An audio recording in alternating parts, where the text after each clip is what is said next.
KREM 2 News at Noon begins now.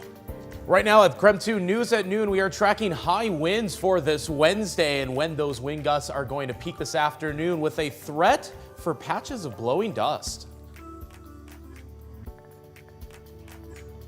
Plus, training on the track, a national group comes to Spokane County to train our officers who are on the road. And we have the very latest on the Pac-12 conference lawsuit against the Mountain West, what this means for the Pac-12's plans for rebuilding in the future. Hi, everyone. It is so good to see you. Welcome to KREM 2 News at Noon. I'm Laura Papetti, and we begin with this. Coming in new at noon, we are learning that 2 WSU students were diagnosed with whooping cough. In a health alert this afternoon, Whitman County Public Health says they believe there is more whooping cough circulating in the area, and they are investigating right now. Health officials just want to remind everyone to practice good hygiene, like covering your mouth when you sneeze or cough, washing your hands, and stay home if you are indeed feeling sick. Okay, it is just 1 minute after noon right now. Today is a weather impact alert day. And really, Thomas, we are talking about high winds out there that could continue to pick up. So Thomas Patrick here to let us know what that means for all of us. Yeah, Laura, this afternoon, these winds are still going to increase. I think our maximum wind gusts have been 22 miles per hour so far.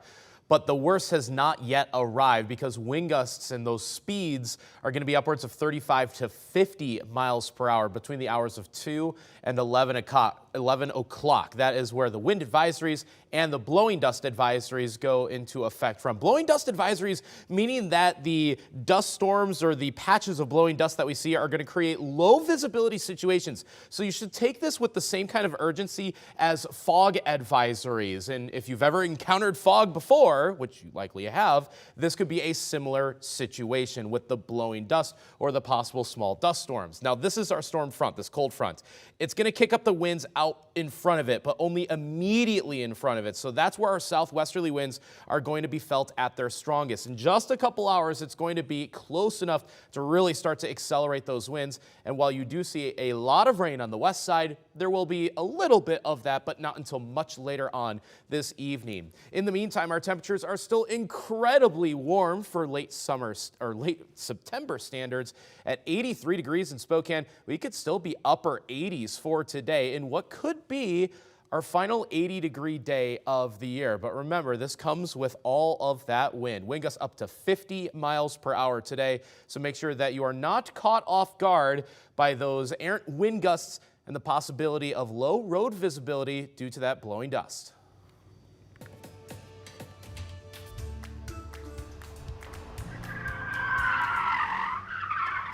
All right, that is the sound of law enforcement agencies from across the country training for police pursuits and other high-stakes driving.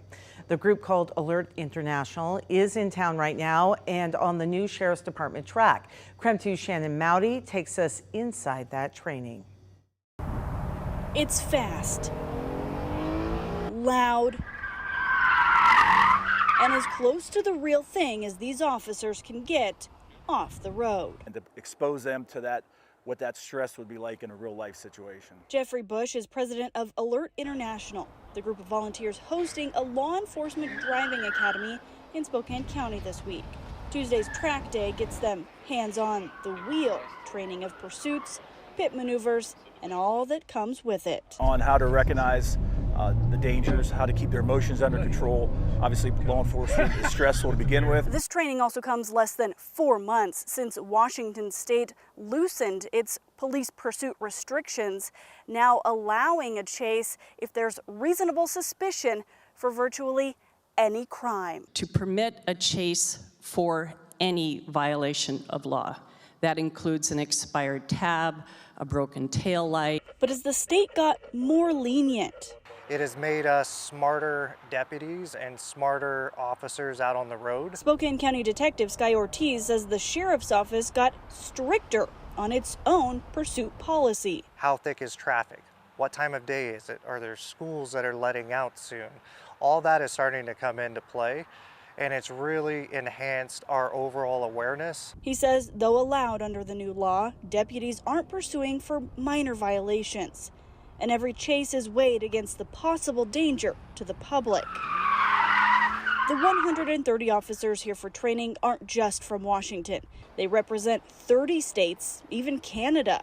So they'll take what they learn around the country. It's some of the techniques that all officers need to be aware of during pursuits. Laying the groundwork for safer streets. And not only the basics, but getting better at the execution of these techniques so that the public is as safe as humanly possible. Shannon Mowdy, KREM 2 News. In consumer news today, the Justice Department has filed an antitrust lawsuit against Visa. The suit alleges that the financial services giant uses its size and dominance in order to stifle competition in the debit card market. The complaint says Visa penalizes merchants and banks who don't use Visa's own payment processing technology to process debit transactions, even though there are alternatives out there. The DOJ also has sued big technology companies like Google, as well as companies that act like middlemen, such as Ticketmaster and RealPage. 12:06 right now, and still ahead right here on KREM 2 News at noon. A new eco-friendly way to make concrete, and it comes from an unlikely sea creature. That story is coming up in 2 minutes.